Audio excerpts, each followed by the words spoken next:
Mateus capítulo 24, versículo 42 em diante. A palavra do Senhor diz assim: Vigiais, pois, porque não sabeis a que hora há de vir o vosso Senhor. Mas considerai isto: se o pai de família soubesse a que vigília da noite havia de vir o ladrão, vigiaria e não deixaria minar a sua casa. Por isso estáis vós preparados também, porque o Filho do Homem há de vir a hora em que não penseis. Quem é, pois, o servo fiel e prudente, a quem o seu Senhor constituiu sobre os seus servos para dar-lhe sustento a seu tempo? Bem-aventurado aquele servo que o Senhor, quando vier, achar fazendo assim. Em verdade vos digo que porá sobre todos os seus bens. Mas se aquele mau servo disser ao seu coração: o meu Senhor tarde virá, e começar a espancar os seus conservos, e comer e beber com seus ébrios, virá o Senhor daquele servo num dia em que não espera e a hora que não se sabe, e separá-lo-á e destinará a sua parte com os hipócritas. Ali haverá pranto e ranger de dentes. Pai, eu te agradeço, meu Pai, por esse texto lido aqui. Eu peço ao Senhor que essa palavra venha entrar em nossos corações e nos dar frutos para a Tua glória e honra. Senhor, que em nome do Senhor Jesus Cristo, nós venhamos compreender a Tua palavra e praticá-la, Senhor, em nome de Jesus. Viver como uma realidade para nós, porque é isso que verdadeiramente a Tua palavra é a realidade, a nossa verdade, Senhor. Que essa palavra encontre um terreno fértil, que ela venha ser regada pelo Seu Santo Espírito e dar frutos. Senhor Jesus Cristo, que não seja eu, mas que seja o Teu Santo Espírito falando aqui. Que eu diminua cada dia mais e mais. E que essa palavra penetre em nossos corações, em nome de Jesus. Amém. E graças a Deus. Amém. Podeis assentar, irmãos? Amém, irmãos. Eu, na verdade, não sabia bem o que eu ia trazer para os irmãos e pedi ao Senhor uma direção. Eu tenho ficado bastante pensativo com as coisas que têm acontecido e às vezes bate uma tristeza no nosso coração. Já falei isso aqui. Porque nós sabemos que para que o Senhor volte, muitas coisas precisam acontecer. E com isso, o sofrimento, perseguição, fome, peste, que a palavra nos diz. E com isso nós sabemos que o Senhor já nos alertava sobre a sua volta. Ele preparou os seus discípulos. O capítulo 24 de Mateus é o Senhor preparando os seus discípulos para a sua morte e para a sua volta, dizendo que o Senhor voltaria, que Ele voltaria e que todos nós precisávamos estar preparados para a sua volta. O Senhor Jesus Cristo, nesse contexto aqui, Ele está falando para os seus apóstolos. E logo após dessa parábola aqui, na verdade, eu li o finalzinho de uma e o início de outra, porque são duas parábolas. O servo fiel, se eu não me engano, e o pai da casa, o pai de família, né? Mas logo após essa nós temos a parábola das 10 virgens, nós temos os talentos, as ovelhas e a bodas, ou seja, o Senhor sempre preparando os seus apóstolos para a volta dele. E na verdade podemos dizer que o Senhor Jesus Cristo voltou para os seus apóstolos, porque todos eles morreram permanecendo firme, tirando Judas, mas todos os outros morreram permanecendo firmes no Evangelho. E acreditando que o Senhor voltaria naquele tempo e que a perseguição viria como de fato veio para eles naquele tempo, e não negaram a Jesus Cristo, permaneceram firmes até a morte. Na verdade, eu digo que permaneceram firmes até a vida eterna. Até o momento da sua morte para esse mundo, eles permaneceram firmes. E o Senhor os preparou para isso. E essa mesma passagem nos prepara hoje para a volta de Cristo. O mesmo texto nos prepara para a volta de Cristo. dizendo que nós precisamos estar firmes, porque nós não sabemos nem o dia e nem a hora. Há muitas profecias, há muitas teorias de conspiração dizendo que o Senhor Jesus Cristo vai voltar esse ano, vai voltar ano que vem, vai voltar em 2023, 2024. Existem várias datas, vários anos que as pessoas começam a dizer, e na verdade já havia. Eu me lembrava essa semana falando com o Ricardo, filho do Gilmar. Ele, se eu não me engano, ele nasceu depois do ano 2000, mas eu me lembro que no ano 2000, muitas pessoas venderam todos os seus bens, começaram a curtir a vida antes da virada, na verdade, achando que Jesus ia voltar em 2020, em 2000 e dizendo, nós precisamos fazer de tudo que eu tenho que fazer. Eu era criança na época, mas eu lembro disso. Porque Jesus vai voltar em 2000, o ano 2000, é o ano da volta de Jesus. Na virada do ano vai acontecer alguma coisa. E muitas pessoas, pode buscar na história aí, muitas pessoas se suicidaram naquela época, achando que Jesus voltaria e eles iriam ir para o inferno. Então se mataram, tiraram a sua própria vida, por conta dos falsos profetas, posso dizer dos falsos profetas, que marcam datas para Jesus Cristo voltar.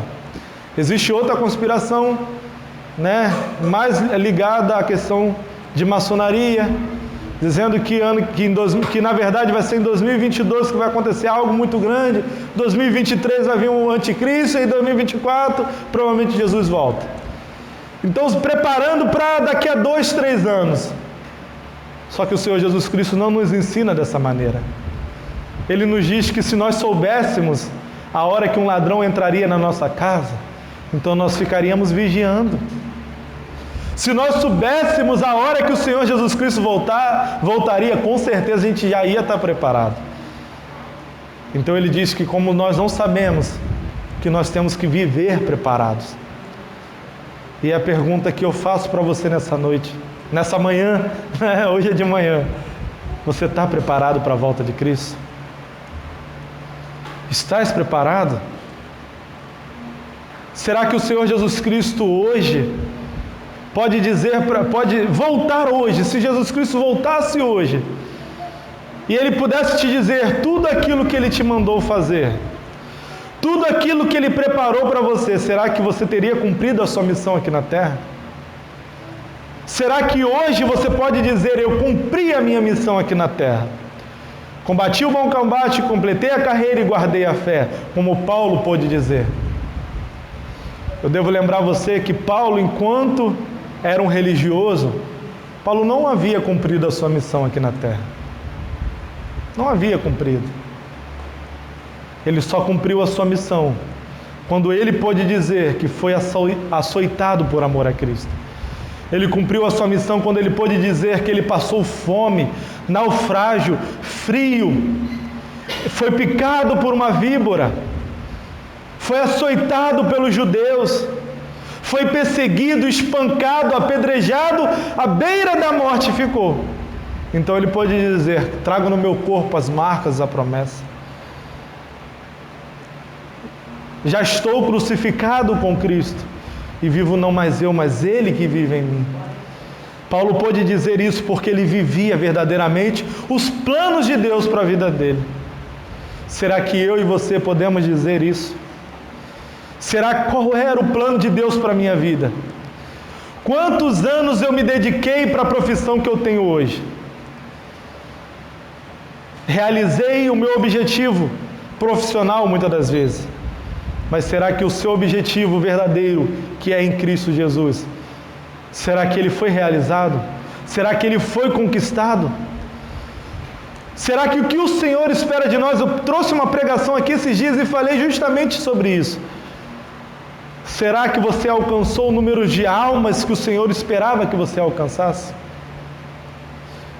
Será que você tem usado a sua vida, o seu dia a dia, para fazer a vontade dEle acima de todas as coisas? Primeiramente, porque a palavra nos diz, buscai primeiro o reino de Deus e a sua justiça, e as demais coisas sejam acrescentadas. Nós temos que entender que o buscar o reino de Deus não significa ir para a igreja. Buscar o reino de Deus não significa apenas cultuar. Buscar o reino de Deus não é apenas eu pregar. Na verdade, o original da palavra é buscar o reinado de Deus. Buscar que o Senhor seja o rei desse povo. Não apenas sobre a minha vida. Porque a oração do Pai Nosso nos diz o quê? Venha a nós o teu reino. E o que você tem feito em prol do reino? Porque Jesus Cristo veio com uma missão. Veio salvar a minha e a sua vida. Não fazendo acepção de pessoas, como bem lembrado pela irmã Márcia no estudo. Veio salvar a vida de todos nós. E nos incumbiu de uma missão. Nos trouxe uma missão dizendo: ide por todo mundo, pregai o Evangelho a toda criatura. Fazei discípulos em todas as nações. Quem hoje pode dizer: eu fui discipulado pelo Wellington? Quem hoje pode dizer: eu fui discipulado por tal pessoa? Eu lembro no testemunho da irmã Márcia, que a sua conversão baseou-se primeiramente, um discipulado. E isso te gerou a vontade de conhecer mais a Jesus Cristo.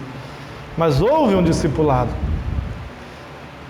E a irmã bem lembrou da pessoa, lembra até hoje da pessoa que te discipulou. Será que nós temos alguém para nos lembrar de nós? Dizendo: fulano, eu me converti através da pregação de fulano. Fulano teve um papel essencial na minha vida, porque através dele o Evangelho chegou até mim.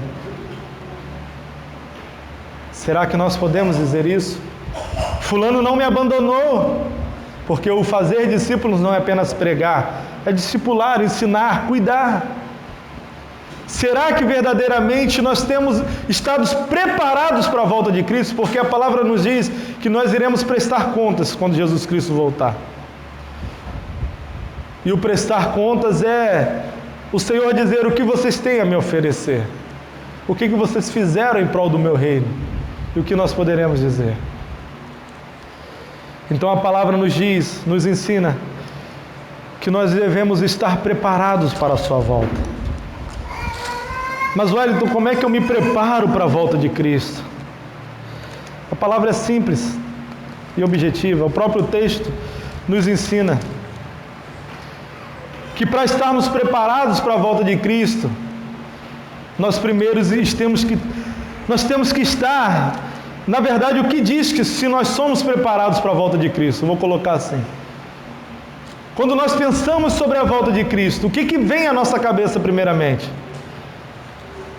Eu ouvi de uma pessoa dizendo: não, ainda tem muita coisa para acontecer. Nossa, eu nem comprei minha casa ainda. Será que nós ficamos tristes quando nós sabemos a volta de Cristo? Será que isso não bate uma tristeza no nosso coração? Eu falei com o irmão essa semana, há anos atrás me bateu uma tristeza, quando o pastor pregava sobre a volta de Cristo, me batia uma tristeza, porque eu falava: Senhor, eu nem tenho meu carro ainda, eu não casei, eu não tenho casa, eu não fiz nada nessa vida. Olha qual era a minha visão sobre a volta de Cristo. Eu ficava triste porque eu não tinha alcançado as coisas desse mundo. E não é porque hoje eu tenho um carro ou uma família, que agora ele completou a vida dele, então ele pode pensar na volta de Cristo. Não, ainda existiam muitos outros sonhos para serem alcançados. Só que o fato de sermos um novo homem, uma nova mulher, né, das irmãs, nos faz verdadeiramente colocar o nosso coração nas coisas que ela deveria estar. A irmã Márcia falou aqui na aula, eu prestei atenção em tudo, mesmo estando lá atrás, né, irmã? Que o nosso coração, porque o Senhor diz que é muito difícil um rico entrar no reino dos céus? Porque o Senhor diz: onde está o seu coração? Não, onde está o seu coração? Ali, como é que é? Onde está o seu coração, ali está o teu tesouro. Onde está o seu coração, ali está o teu tesouro. Se o teu coração continua em acumular bens ou coisas aqui desse mundo, se o teu tesouro, na verdade, onde está o teu tesouro, aí está o teu coração, né? Se o teu tesouro está aqui, nesse mundo, então o seu coração ainda está aqui. Se Se o seu pensamento ainda estão nas coisas desse mundo, então o seu coração ainda está aqui. Mas se o nosso pensamento maior está nas coisas do alto, está nas coisas do reino, então o nosso coração está no reino. Então será que como está o seu coração quando nós falamos sobre a volta de Cristo? E a primeira coisa que o texto nos ensina é: o nosso coração deve estar esperando a volta de Cristo. Esperando a volta de Cristo. Versículo 43, a palavra diz assim: considerai, pois, que se o pai de família soubesse que vigília da noite haveria de vir o ladrão, vigiaria e não deixaria minar a sua casa. Nós devemos estar esperando a volta de Cristo. E devemos estar aguardando.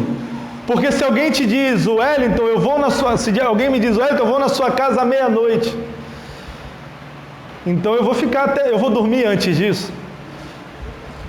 Eu vou trancar tudo e falar, o problema é de fulano, né? Ou então eu vou dizer para ele, se ele disser que foi à minha casa meia-noite e eu não estava preparado, eu estava dormindo e ele foi embora, vai dizer, mas eu te avisei que eu iria. E eu digo, mas eu não estava esperando. Não é o que tem acontecido hoje. O Senhor prometeu, disse que voltaria, e quando Ele voltar, muitas pessoas não vão estar preparadas. Então a primeira coisa que nós devemos estar é aguardando a volta de Cristo, vigilantes, esperando. Senhor, Ele disse, Ele prometeu que voltaria, e eu não sei o dia e a hora. Ele disse que eu tenho que estar preparado todos os dias. Então hoje eu estou me preparando. Eu acordo pela manhã me preparando.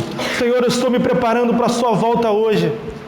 Encerro meu dia orando ao Senhor. Senhor, eu estou me preparando para o Senhor me levar até dormindo. Amanhece o dia novamente, Senhor, eu vou me preparar para o Senhor voltar hoje. Vou continuar trabalhando para o Teu reino. Senhor, eu estou esperando a Sua volta. Ou será que o Senhor, quando voltar, irá nos pegar desapercebidos? Sabendo, porque muitas pessoas pregam sobre o fim, sobre a volta de Cristo, mas poucas vivem como se Ele fosse voltar hoje. Eu lembro quem me disse isso um dia, há um tempo atrás, foi o Josafá. Ele falou, irmão, às vezes eu ouço as pessoas pregando sobre o fim, sobre a volta de Cristo, mas eu não vejo a vida delas dessa maneira. Eu não vejo, as pessoas se dedicam ao conquistar, ao acumular tesouros, a juntar dinheiro para um objetivo, e as pessoas morrendo de fome, as pessoas precisando de ajuda no sinal. A pessoa diz que não dá esmola no sinal, mas junta dinheiro. Ela prega sobre o fim, mas não vive como se estivesse no fim. Acumula o tesouro aqui na terra, não acrescenta nenhum galardão para a sua vida, não se preocupa com a sua vida espiritual. E isso me fez refletir bastante naquela época, e disse, Senhor, será que a minha vida está sendo assim? Ele não me acusou, não disse que era eu, que eu também prego sobre a volta de Cristo, mas o Espírito Santo também fala conosco, ou não fala? Ele fala com o pregador também, sempre. Na verdade, para ele falar com a igreja, ele tem que falar com o pregador. Então isso é maravilhoso. O Senhor nos desperta para que nós não venhamos apenas falar, que nós venhamos verdadeiramente praticar. Pedro, na sua segunda carta, capítulo 3, versículo 3, abra comigo a sua Bíblia aí.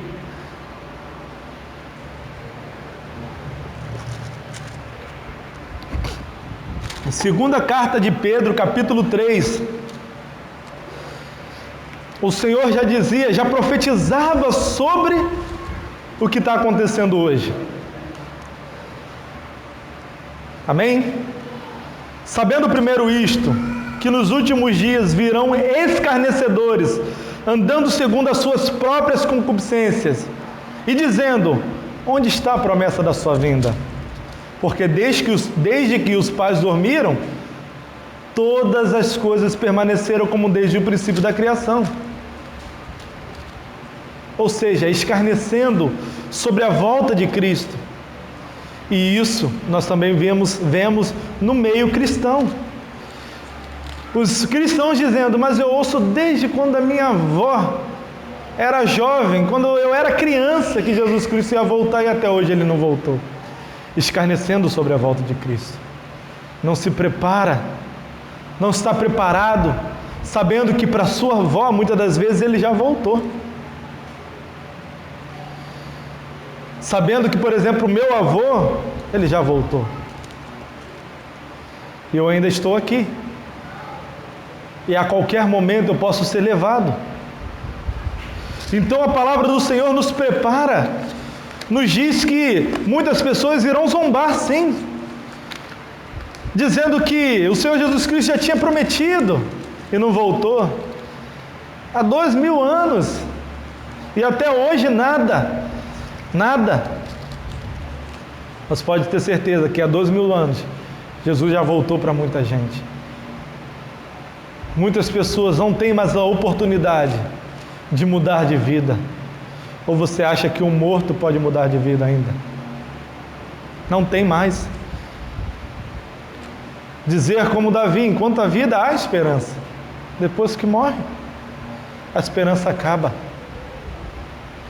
Ou você vai esperar o Senhor, como a irmã bem me falou?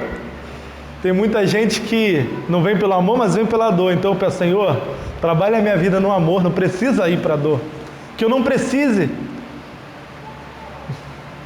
Será que é necessário isso acontecer na sua vida? É necessário um filho? Sua própria vida? Porque eu vejo no caminho do Senhor Jesus Cristo muitas pessoas tendo ido ao encontro do Senhor Jesus Cristo, suplicando pela vida do seu filho. Porque é nessas horas que nós lembramos. Muitas pessoas vivem a vida inteira negando Jesus Cristo. Chegou a questão do coronavírus, muitas pessoas morrendo, conclamaram um jejum.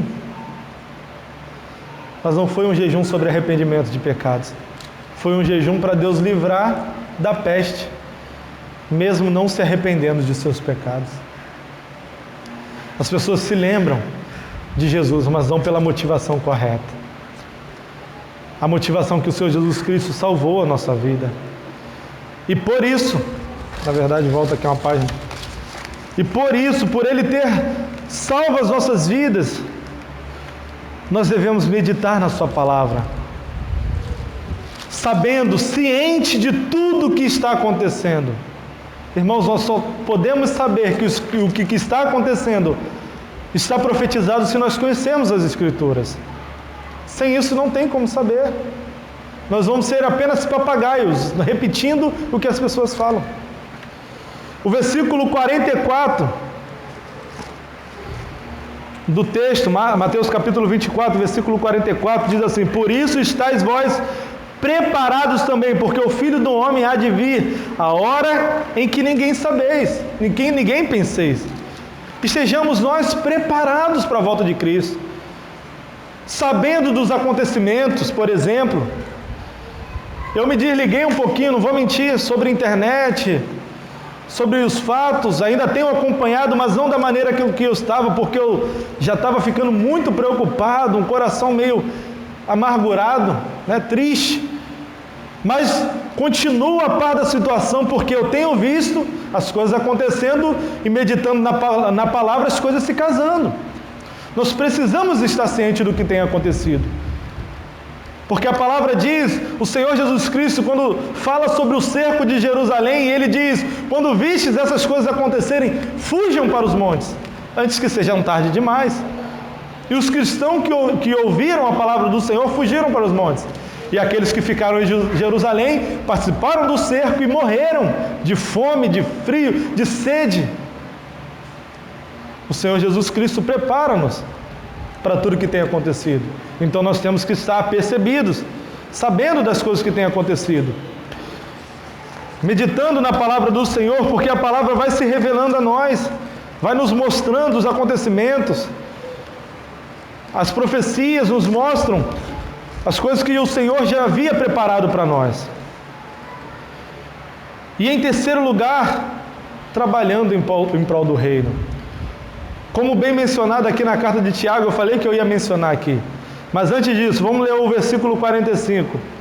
Quem é, pois, o servo fiel e prudente, a quem o Senhor constituiu sobre os seus servos, para dar-lhes o sustento a seu tempo. Bem-aventurado aquele servo que o Senhor, quando vier, achar fazendo assim. O Senhor nos destinou para algo. O Senhor nos preparou. O Senhor nos incumbiu de uma missão. É incumbiu mesmo, né? A palavra, né? De uma missão. Ele nos trouxe a esse mundo com uma missão. Todos nós temos uma missão. E bem-aventurado aquele servo ao qual o Senhor trouxer. Que o Senhor, quando vier, o achar fazendo aquilo que ele fez, que ele incumbiu. A parábola logo a seguir, algumas, se eu não me engano, 2 ou 3 depois, dos talentos. Aqui o Senhor vem e dá o talento àquelas pessoas. Talento pode ser considerado como dom, pode ser considerado como qualquer outra coisa, mas o Senhor prepara e diz: olha, eu estou dando isso aqui para que você produza. E aquelas pessoas, e alguns produziram e um não. E o Senhor foi o quê? Foi severo com aquele que produziu, dizendo: se eu tivesse dado esse talento no banco, se eu tivesse guardado no banco, ele tinha me rendido dinheiro, ele tinha me rendido lucro, e você não rendeu nada. E é assim também conosco. O Senhor nos preparou para algo, e a palavra diz que se o Senhor não voltar e nós não estivermos fazendo nada para o reino, nós seremos cobrados por isso. Seremos cobrados. Tiago fala sobre a fé sem obras. Tiago capítulo 2, versículo 18 diz: mas dirá alguém, tu tens a fé, e eu tenho as obras. Mostra-me a tua fé sem obras, e eu te mostrarei a minha fé pelas obras. O que Tiago está dizendo? Não está dizendo que nós somos salvos pelas obras, como bem mencionado aqui. Tiago está dizendo que um verdadeiro salvo, aquele que tem fé, ele tem obras. Porque nós já estudamos aqui o significado da palavra fé. Não é apenas acreditar. A fé ela pode ser traduzida como os 2 Cs, né, que o pastor Alan fala: crer, confiar e se comprometer. Isso significa fé.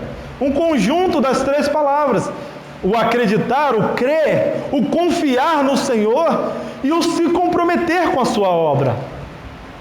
Então, se você não se compromete com a obra do Senhor, na verdade você não tem fé. É isso que Tiago está dizendo. Se você diz que tem fé e não tem obras, não dá frutos. E obras, como eu já disse aqui, não é apenas dar alimento ao pobre. Porque o próprio Tiago vai falar sobre Abraão, como a irmã mencionou aqui. Vai falar sobre Abraão, que foi justificado o quê? Pela obra da sua fé. E qual foi a obra da fé de Abraão? Foi dízimo? Foi ir para o templo que nem tinha? Qual foi a obra que Abraão fez? Entregar a vida do seu próprio filho por amor a Deus. A obediência. Isso foi a obra dele. Obedecer ao que o Senhor Jesus Cristo tinha determinado sobre a vida dele. E será que nós temos obedecido à voz do Senhor? Se nós não obedecemos, nós não temos obras. Se nós só fazemos aquilo que nos dá na telha, o que vem ao nosso coração, nós não temos obras. E a fé sem obras, ela é morta. Tiago capítulo 2, versículo 26: porque assim como o corpo sem o espírito está morto, assim também a fé sem as obras. O corpo sem o espírito está morto. Ou seja, vamos para algo mais profundo. A igreja sem a busca do Espírito Santo, ela é uma igreja morta. É uma igreja fria, ou pior, morna. Como o Senhor diz: vomitar-te-ei da minha boca. Da mesma forma, dizer que tem fé sem obras é morta. Dizer que tem fé sem a busca do Espírito Santo, porque foi uma promessa. O Senhor nos disse que se nós buscássemos, Ele nos daria. E que nós deveríamos ser cheios do Espírito Santo. Que ficassem, Ele falou para os seus apóstolos: fiquem aqui até que sejam revestidos de poder. E esse mesmo poder foi dado aos discípulos e à igreja. E pode ser dado a nós também, se buscarmos de todo o nosso coração, se pedirmos ao Senhor com fé. E através disso, A obra será uma completa transformação do Senhor em nossas vidas. Uma completa. Porque sem santificação ninguém verá Deus. E a santificação é um processo através do Espírito Santo mostrando as nossas obras. É isso que é a santificação. E o quarto ponto último, irmãos, nós já estamos acabando. Dorme não, povo. Sei que domingo de manhã é bravo, né? Eu acordei 6:00 da manhã, mas glórias a Deus por isso. Não estou acostumado também. Na verdade é um pouquinho mais tarde, mas é isso. É difícil, né? Mas aguenta aí. Quarto ponto: vivendo de acordo com a vontade dele. Viver de acordo com a vontade do Senhor. Que isso já resume todos os outros ensinamentos. Porque o Senhor Jesus Cristo nos ensina a estarmos preparados para a sua volta, confiando na promessa dele. Nos ensina a trabalhar em prol do reino, de acordo com a vontade dele. O viver de acordo com a vontade do Senhor resume tudo o que o Senhor nos ensinou. Se nós temos uma prática na nossa vida, a primeira coisa que nós temos que nos perguntar é: isso está de acordo com a vontade de Deus? Será que o que eu tenho feito está de acordo com a vontade de Deus? E para eu saber se está de acordo com a vontade de Deus, é só na palavra. Tem que estar na palavra, de acordo com a vontade dele. Porque a vontade dele é boa, perfeita e agradável. Está voando toda hora aqui. Versículo 46 do texto. Versículo 46.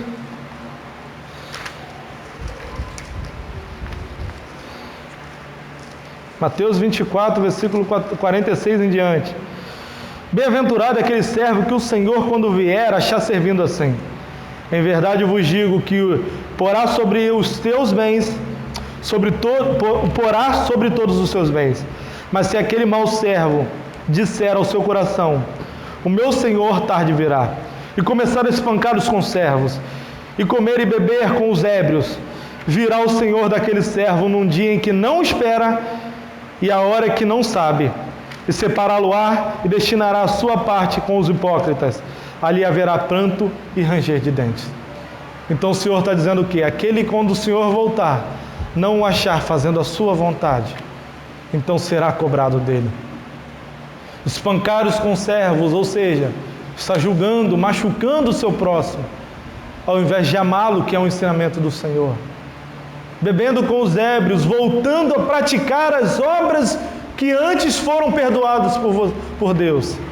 Voltando ao velho homem, fazendo tudo aquilo que desagrada ao Senhor, não fazendo a sua vontade, será lançado naquele lugar onde haverá pranto e ranger de dentes. Um pouquinho antes, Mateus capítulo, deixa eu ver aqui na próxima página, 24, versículo 38 ao 42. É o começo dessa parábola que eu só li o finalzinho, 38 ao 42. Portanto, assim como nos dias anteriores ao dilúvio, comiam, bebiam, casavam e davam-se em casamento, até o dia em que Noé entrou na arca. E não perceberam até que veio o dilúvio e os levou a todos, assim também será a vinda do Filho do Homem. Então, estando dois no campo, será levado um e deixado o outro. Estando duas moendo no moinho, será levada uma e deixada a outra. Vigiais, pois, porque não sabeis que a hora há de vir o vosso Senhor. Irmãos, resumindo, concluindo já a pregação, o Senhor nos diz e nos faz uma reflexão sobre o período de Noé. Noé vinha dizendo que viria um dilúvio. Se hoje se fala de um dilúvio, talvez até nós venhamos acreditar. Mas naquela época era difícil, porque hoje nós já vimos enchentes. Nós vimos Vila Velha como fica, aqui no Espírito Santo. quando chove, né, acaba a cidade inteira. Alguns bairros aqui da Serra também. Então nós podemos até acreditar num dilúvio, que às vezes a gente vê um temporal que fala, meu Deus, caiu até um dilúvio, não é? Mas na época de Noé, a palavra diz que era um sereno que regava a terra. Não existia chuva, nunca tinha caído chuva. Você não consegue imaginar isso. É a mesma coisa de dizer, olha, vai cair fogo do céu. Mas nunca caiu isso. Por isso que as pessoas não acreditam. Nunca caiu fogo do céu. Por isso que alguns, quando lê a palavra dizendo que cairá fogo do céu, alguns dizem, deve ser um satélite, deve ser não sei o quê, né? Porque nunca caiu fogo do céu. Como é que vai dizer que vai cair fogo mesmo? Como se Deus estivesse jogando uma bola de fogo. Nós não sabemos, porque no dia de Noé, ninguém acreditava que ia cair uma chuva. E não caiu. E as pessoas só se deram em si, quando já era tarde demais. E é isso que o Senhor está dizendo. As pessoas viviam a sua vida. Não é pecado casar-se. Não é pecado comer, beber. Não é pecado. Mas o Senhor está dizendo o quê? Eles continuaram as suas vidas sem se importar com o que viria. E assim também será o dia. E não por conta disso você deve agora abandonar tudo. Vou largar o meu trabalho, como algumas pessoas fizeram em 2000, que eu mencionei aqui. Vou largar tudo, vou fazer isso e vou viver só agora da obra. A palavra diz o quê? Estando 2 no campo, ou seja, 2 estavam trabalhando. Será levado e deixado o outro. Ou seja, as pessoas vão continuar vivendo a sua vida, mas alguns estarão preparados. Isso não significa que você não deve. O fato do Senhor comparar com Noé, que as pessoas se davam em casamento, bebiam, comiam, se alegravam, isso não quer dizer que você não deva mais fazer isso. Mas significa que isso não deve ser prioridade na sua vida. Qual é a sua prioridade hoje? Hoje é que a gente não tem jovens que não se casaram ainda, né? Mas uma igreja, por exemplo, que tem jovens, será que o medo dele de Jesus voltar é esse? Eu não vou casar. Poxa, eu não vou casar. Tem pessoas, por exemplo, que marcaram a data de casamento, agora em março, abril, e não estão podendo casar. E aí? E se Jesus voltar e eles não casarem? Será que isso vai... Se eles vendo isso, será que é uma tristeza para eles? Ou será que eles olham para o céu e exultam e glorificam, dizendo, a minha redenção está próxima? É isso que a palavra do Senhor nos instrui. Nós devemos continuar vivendo a nossa vida, trabalhando, porque aqui, enquanto estamos aqui, precisamos. Porém, isso não deve ser a prioridade. Buscai primeiramente o reino de Deus e a sua justiça. Continuar pregando o Evangelho do Senhor, vivendo, praticando as boas obras. A nossa vida ser um espelho, um reflexo de Cristo. E as pessoas em nós enxergar Jesus Cristo. E aí, quando o Senhor Jesus Cristo voltar, essas pessoas também estarão preparadas.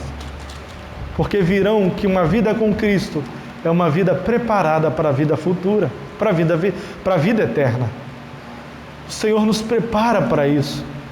Tanto que o Senhor nos mostra o batismo, a morte para esse mundo e a vida para Ele, mostrando que a nossa vida verdadeira é com Cristo. Paulo, por exemplo, diz que ele fabricava tendas, mas era a principal função de Paulo?